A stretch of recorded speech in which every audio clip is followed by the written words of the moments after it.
Rahmanir Rahim. Today, I've been asked by our dear friend Siamak to talk about oral and dental health. So, as we all know, this is an important topic. So today is really an introduction into oral and dental health for everybody to listen to, inshallah. So the role dentists have an important role to play in oral health and disease prevention. Over the past 20 years, there's been increasing research linking oral and general health. So there's increasing research has shown that there is a connection between oral and general health. Now, in terms of if an individual has poor oral health and oral hygiene, there can be an increase. There is a link. There is evidence to show that there is a link between this and potential heart disease, diabetes, and even cancers. So we know that the mouth is the gateway to the rest of the body. So in an individual who has a lot of unhealthy bacteria in their mouth, there is the possibility of this bacteria entering the bloodstream due to gum disease, and this can cause generalized inflammation in the rest of the body, and this can cause an increase in heart disease. It can play a role in stroke. It can cause an increased risk of developing diabetes as well. So if we can get the mouth very healthy, we can reduce the incidence of heart disease, stroke, and improve diabetic control. So today's talk is about oral and dental health, but clearly we can see that there's a link between oral and dental health and also our general health, which specifically heart disease, cancers, and diabetes. Moving on to discuss about common dental problems that we suffer. The most common dental problems as individuals, people can suffer are tooth decay, which is also known as caries. Gum disease is also a very common dental problem, also known as periodontal disease. The third most common dental problem, which is starting to become even more prevalent, is tooth wear, tooth surface loss, and there are different types of tooth surface loss that we see. There's erosion, there's attrition, and there's abrasion.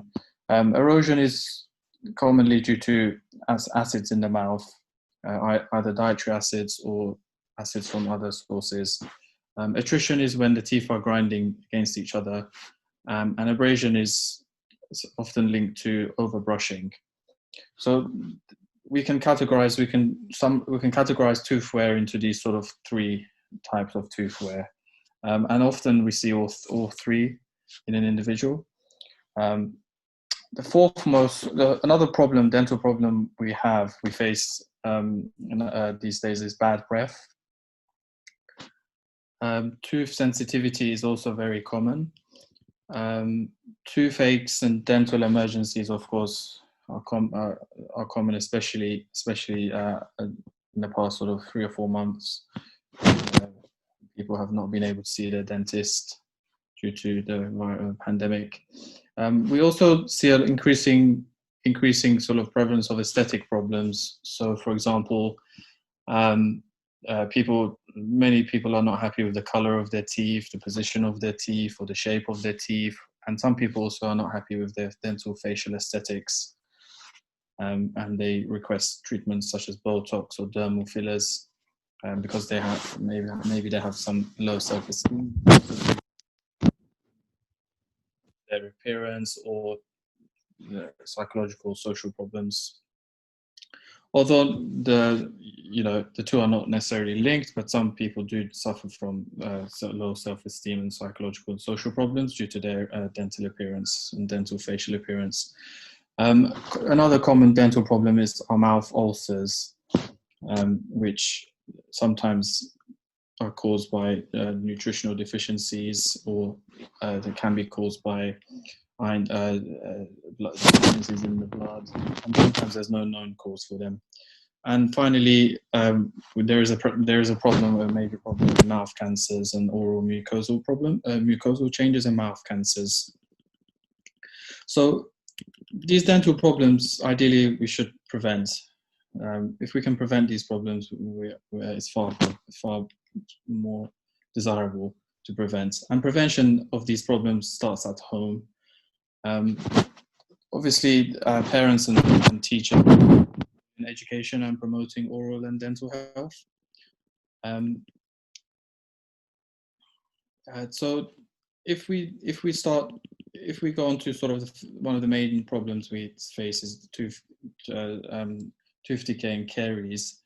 To prevent tooth decay and caries, good oral and dental hygiene is key. If we want to break this down, we should brush twice. We should brush drinking after every meal, using a fluoride containing toothpaste. We should also clean in between our teeth with dental floss or an interdental brush. Individuals who are at an increased risk of developing cavities due to maybe older age, or due to reduced saliva, due to medications they're taking which reduces their salivary flow, or due to their diet, your dentist may recommend you also to use a mouth rinse, a mouthwash which contains fluoride. It's very important to visit your dentist regularly. So professional teeth cleaning and regular dental exams and checkups help prevent problems or spot them early. Your dentist should recommend your recall, how often you should see them, your recall length. As often it's every 6 months. We can also have dental sealants which can be applied onto our teeth, commonly the back teeth, and these dental sealants can reduce the risk of tooth decay. Luckily, in most cases, and this can significantly help with tooth decay. To avoid caries developing, we should avoid frequent snacking and drinking fizzy drinks, because these create acids and they destroy the tooth enamel, and that results in tooth decay. Eating healthy foods are very, very important. So we should avoid foods and drinks which are high in sugar, and we should always eat fresh fruits and vegetables every day, and this helps to keep our mouth and general health, well-being.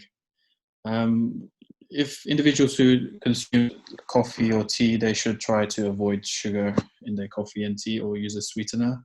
Fluoride treatments are also beneficial, often recommended. So your dentist may recommend you to have a periodic fluoride treatment. So just to increase the level of fluoride that your teeth are exposed to. Sometimes antibacterial treatments are recommended as well, and this is through your dentist, like an antibacterial mouth rinse.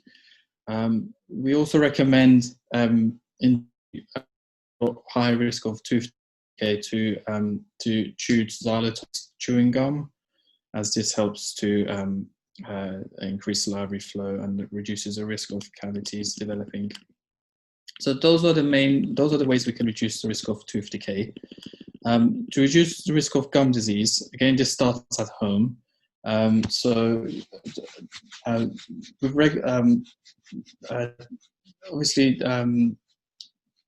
regular dental checkups are necessary to sort of clean your teeth, and also any sign of early gum disease to be diagnosed by your dentist. So to prevent gum disease, again, starts at home. So you should brush at least 2 to 3 minutes per each time you brush, twice a day, with a fluoride toothpaste. So rushing when you're brushing is not good. You should brush slowly and at least spend 2 minutes. And sometimes if you use, time yourself, this helps, because often we're rushing when we're brushing because we may be tired or we have other things on our mind. Flossing daily is also recommended to clean between our teeth. We should also use a mouth rinse after sort of snacking.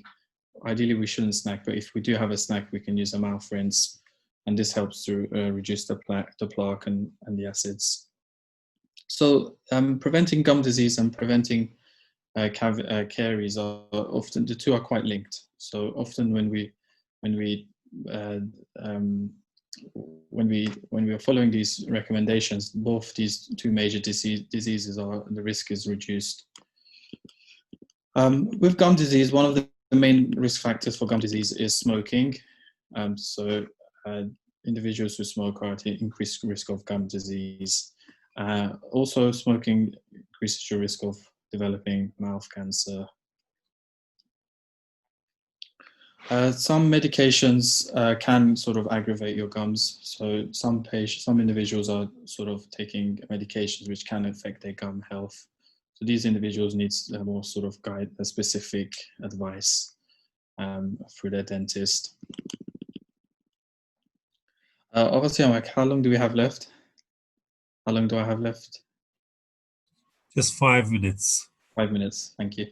So moving on to the third dental problem we have. So we've talked about caries and gum disease. The third common dental problem is tooth wear, which we said there are 3 types of tooth wear: erosion, attrition, and abrasion. So to prevent tooth wear, we should, again, diet is one of the key factors here. Tooth wear is a multifactorial problem often, and diet is one of the main factors. So we should avoid drinking fizzy drinks. We should have neutral drinks, for example, water or milk, and we should chew sugar-free gum after having a drink which may be acidic. We can drink through a straw, which also helps to minimize the effects of acidic drinks and this causing tooth wear. We should never brush straight after eating or drinking anything very sugary, or we should wait mouth first and wait maybe 20 minutes just to allow the acid to neutralize before we brush our teeth. Okay, I know time is limited, so I'll just quickly go through the rest with you. Again, fluoride mouthwash is recommended. There are specific toothpastes which you can use if you're at an increased risk of tooth wear. The Sensodyne Pro Enamel being one of them, and this is one of the recommended toothpastes. So finally, so I know time is limited, we can talk about bad breath. If you feel you're suffering from bad breath, there are treatments available for you to prevent this developing. So you should keep your toothbrush with you at all. You should brush at least twice a day, especially after your meal. Again, sometimes bad breath is due to the tongue, and because the tongue does harbor bacteria, and this can cause bad breath and odors. So cleaning your tongue may help to reduce that. And sometimes a dry mouth can result in bad breath. So keeping your mouth moist with drinking plenty of water helps, and avoiding excessive amounts of coffee or coffee and soft drinks help as well. So I think that's about it for today. we will discuss. We can discuss the other sort of main problems we have, dental problems we have, which are tooth sensitivity and sort of dental emergencies, or aesthetic problems, which is a very big area of concern for many people. And the less common problems are mouth ulcers and mouth cancers, thankfully, but they can also be a problem for some individuals. If I'm happy to discuss other topics as well, in future talks, I'm happy to discuss tooth sensitivity and dental emergencies in more detail. I've had to go through this very quickly because time was limited today. So thank you very much for listening.